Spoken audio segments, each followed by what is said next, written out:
As we're getting closer to the holidays, we've got a couple of stories that could probably use a pick-me-up. Anyway, let's see what's going on, and then maybe you guys can leave some advice down in the comments. Let's get started. First up, agreeing to an open relationship was the worst mistake in my life. I, 27 male, had been together with my ex-fiancée, 25 female, for 7 years. We had both come out of toxic relationships when we met. And while things were difficult in the beginning, we were really happy together. We were best friends. We lived all the same things and her sex life was amazing. I loved her with all of my heart. And at the time, I truly thought I had found my soulmate. We jumped from place to place. Being two young adults with not much income, I was the only one working full-time for the majority of our relationship. And whenever we felt like we had found our forever home, something would come up and make us have to move. We lived in a small basement apartment that was perfect for just the two of us. But then she got pregnant with our daughter, and we were eventually forced to move to a larger 2-bedroom apartment that was realistically more than we could afford due to me being the only one working full-time. But we took it because her mother had a connection to the super of the building and was able to get us in with only the first month's rent. We might as well have been paying for a 1-bedroom though, due to our daughter's co-sleeping with us. She had since birth on my ex's insistence. Of course, having a baby sleeping in the same bed with you is bound to kill your sex life. And, yeah, it did. But it sort of went deeper than that. At the end, I feel less and less like a romantic partner to her and more like a roommate, who just also happened to be the father of her child. I brought it up to her multiple times, but she would always say the same thing. That's just how I am. I don't mean to be. And, no, I don't think she was cheating at this time because she was basically a stay-at-home mom at this point, only working 2 or 3 times a week. Finally, financial situation got to the point where we couldn't live in the apartment anymore and had to move to a different province to live with their family. I didn't really want to leave my family behind, but I felt like we had no choice. She hated it here. Always made that perfectly clear, and her family knew how to sell the idea to her. So we moved. We lived there for 6 months, and they were the worst 6 months of my life. Her family was terrible, and I hated living there. My ex and I were fighting more than ever.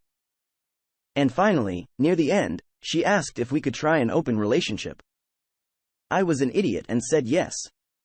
Not because I wanted to, but because I just wanted her to be happy. I wanted nothing more than for her to be happy.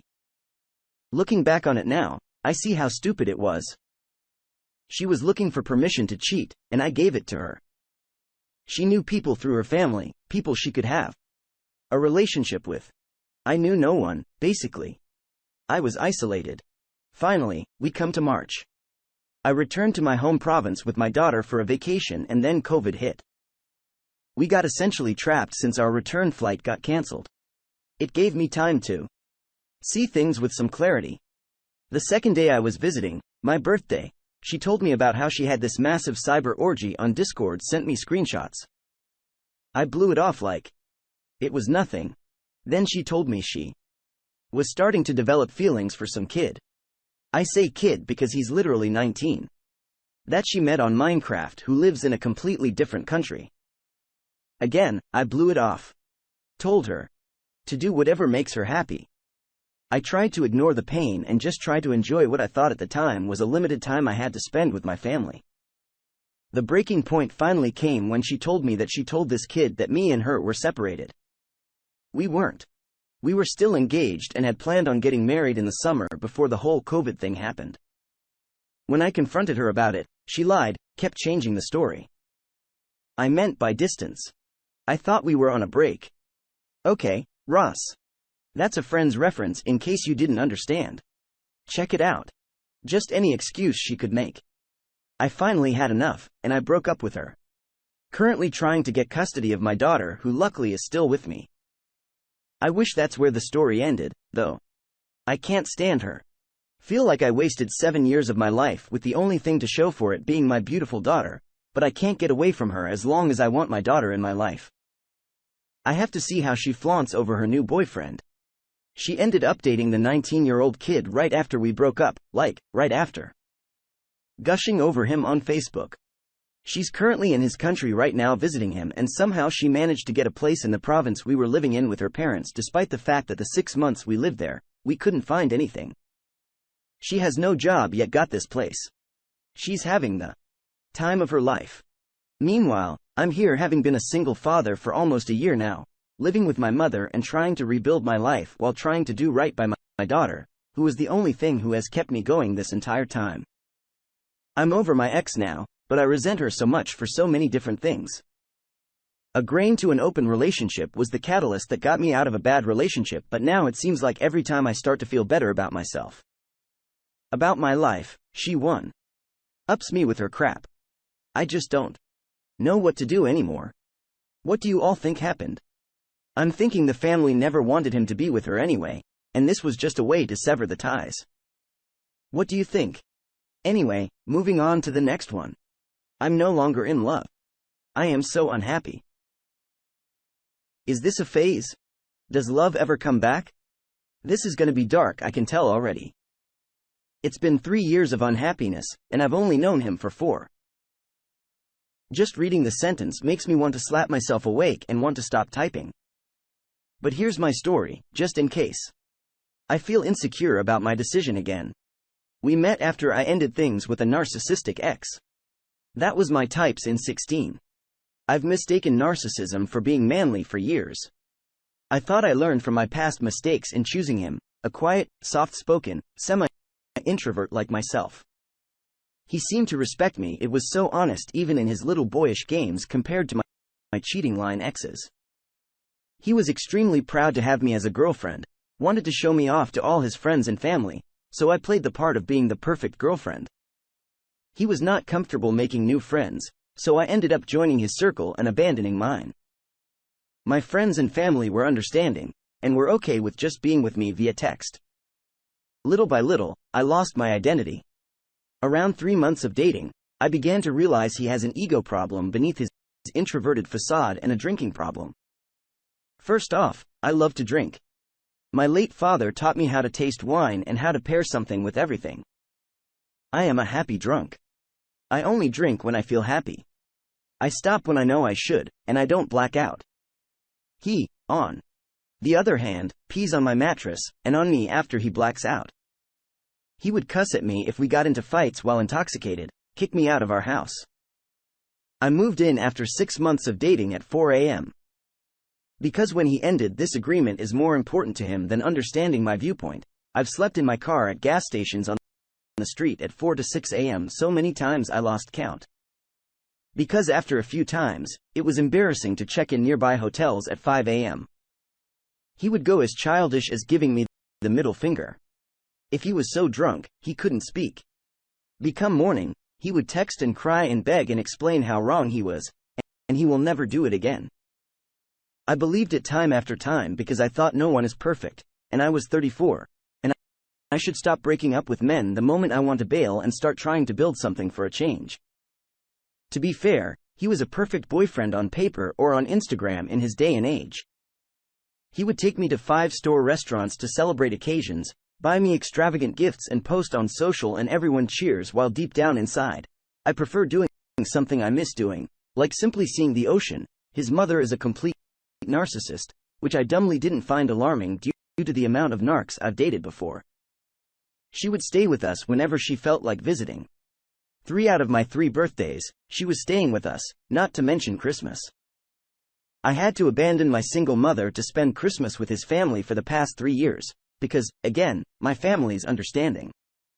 And tells me it's okay. If his family is this demanding. Oh, and he proposed to me after 9 months of dating after saying, F you to me and kicking me out of the house again just 3 days before. I didn't say yes, but he put the ring on me and posted on Instagram, and everyone congratulated us before I could utter the words, I'm not comfortable with this. Yes. I sound crazy to oblige your proposal I didn't consent to, but he was so excited and happy. I didn't know how to say F no in front of candles and roses and a smiling boyfriend. I don't know what's wrong with me. Slowly, I compromised more and more to the point where it seemed like the new normal for me. I just went along with this perfect-looking relationship while I no longer knew who I was. Until I had my baby. The week I found out I was pregnant, I was actually living in a hotel. Due to another fight and trying to find an apartment so I can move out and break up with him for good. But this pregnancy came, and I was completely thrown.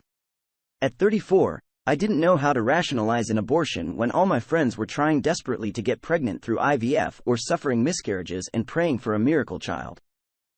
Not to mention the biological clock that felt engraved on my forehead every time I had to state my single unmarried age to anyone.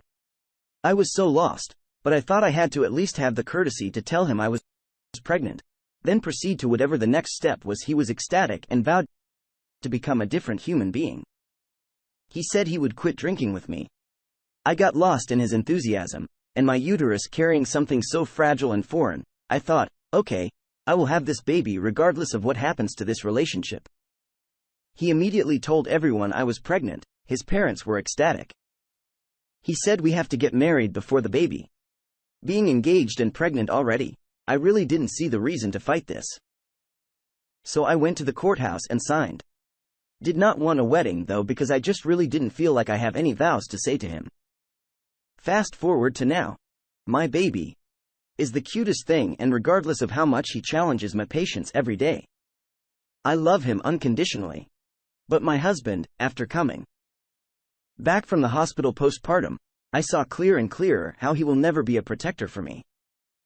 His parents came when I had the baby, stayed for 2 months, and were so rude, disrespectful, narcissistic, selfish, obnoxious during my recovery, and my first 2 months of being a mother. I knew they contributed to my husband's finances, but that was when I realized they actually used that power to control my husband.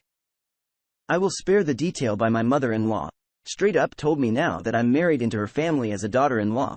I must obey them even if I disagree with them, because they are elders. And my husband just sat beside me and said nothing to protect me while her lecture went on for 2 hours, less than 2 weeks of me postpartum. Ever since those 2 months postpartum, I've lost respect for my husband as a man. My in-laws have been demanding ever since, and I just normally act polite and like I'm made when they visit. Ever since I had the baby, we started drinking occasionally again, and he would go back to his old aggressive ways, fighting when drunk. Last time he drunkenly told me to get the F out of his house was 10 days ago, and I wasn't even shocked anymore. We've been sleeping in separate rooms since baby was 3 months old. I said I needed the rest, but I quickly realized how happy I was sleeping alone because even the sex has always been horrible to me, while great for him. I'm just so bad at any kind of confrontation while being a polite pleaser. My baby is almost 10 months old. I finally told my husband I want a divorce after one of his aggressive outbursts and that we can be co-parents under one roof until we figure out what to do with our baby who needs familiarity and routine. He's finally seeing the nail on the coffin and has been over the top attentive and trying to change. I wish I cared. I don't even want marriage counseling at this point.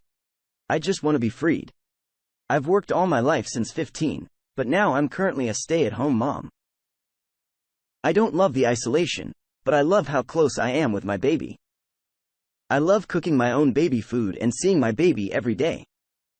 So many people, his friends, some mine, are telling me not to get divorced, that no marriage is perfect, that no one likes their in-laws, that all men are lazy. But is that really all there is? I'm so deeply afraid to opt out when he's acting like he will change everything to keep me, even telling parents to not visit, but I don't love him anymore. I hate what he put me through and how he knew and abused my weakness for his comfort. Will I somehow love him again and regret all this? I don't think I've loved him out of my free will for the longest time. Well, I survive as a divorced single mom. His family is much richer than mine. I've never cared about money, but it is quite essential. Will life be worse for me and my baby?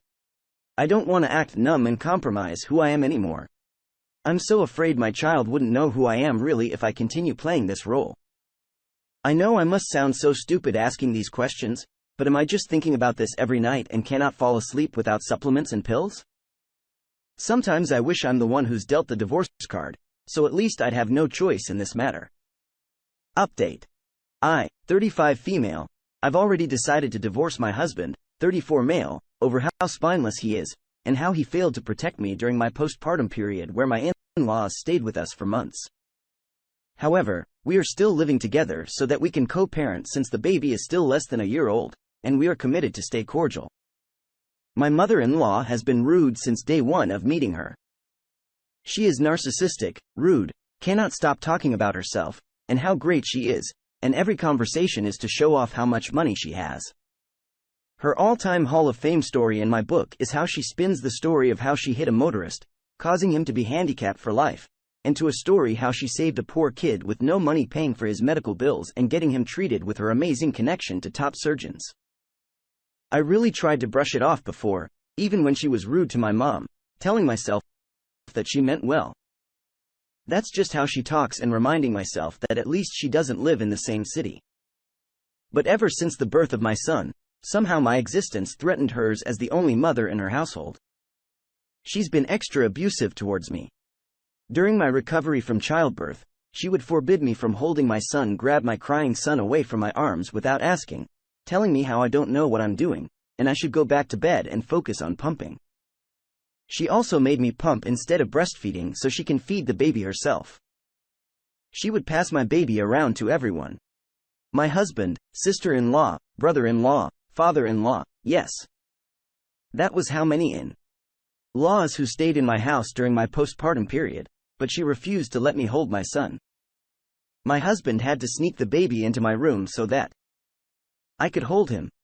I was a mess, crying in my room constantly and wishing they would leave. There are too many horror stories. Maybe one day I'll share. Fast forward to now, almost a year later, and slowly growing my own spine since my husband will probably never grow one. I've stopped politely replying in their family chat room, and as of yesterday, I finally left the chat room. Sounds silly, but felt huge to me. I have told a husband if they ever visit again, we'll be going to a hotel, and he will be responsible to serve them 247 while taking care of our son. Even though it's obvious we are getting divorced due to his family dynamics, my mother-in-law has never been confronted that she is the cause of this. Knowing her, she probably blames me for being an ungrateful wife and leaving her golden child and causing her to not be able to see her grandchild this holiday season. I personally would like as little contact with her as possible. But I also don't want to damage the relationship for my son Sake. What if he grows up enjoying a relationship with his grandparents? Mother-in-law does love him and treats him like her own baby. I don't want to be the person who makes my son choose between anyone when he's older. My question: Mother Love's birthday is coming up, and since it's the most important day in her world, it would be catastrophic if I don't acknowledge the day and at least send her a happy birthday text, but just thinking about doing it makes me feel so sick at myself and how weak I am even after a month of self-therapy. Should I break no contact and send a text? It's just a simple text. Just taking the high road? Should an outlet it bother me this much? My anxiety has definitely come back, and I haven't slept well debating this. None of my friends understand my struggle and thinks I should just play nice, which I agree to a degree. I'm hoping someone here will understand my pain. The fact that I'm making this big of a deal also makes me so angry at myself for giving her the power to affect me. Final update: a year ago around this time, I desperately posted to ask for help regarding my emotionally abusive JN mother-in-law. I received so much support and basically a good kick towards the right direction. Since then, divorced my significant other and divorced my Jan mother-in-law.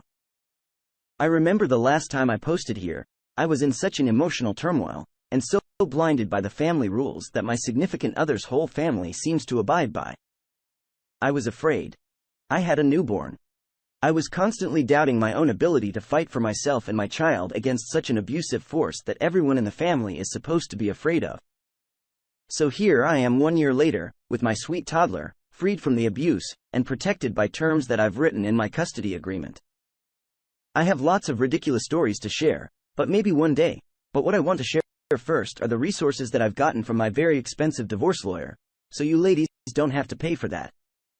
I want to help. It's the holiday season. Finding this community has helped me through some of my darkest times.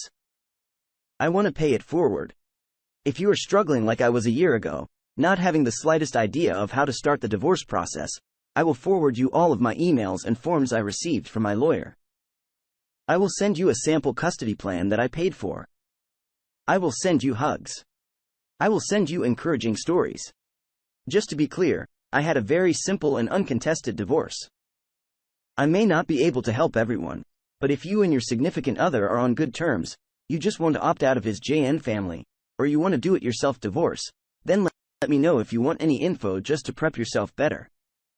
I'm in no way encouraging divorce as the solution, but if you were like me who fell out of love because your significant other isn't capable of speaking up to his mother, yet very capable of sacrificing you, the divorce is a glorious option. Finally, wishing you a Merry effing Christmas away from the toxic witches in your life. I know my heart is lighter, and I sleep damn well, not knowing or caring what ex-mother-in-law thinks. Gosh. Putting that X in front of her feels so good. Cheers. I know you are. Space fans are gonna have some feedback about this one. So let's hear it. Until next time.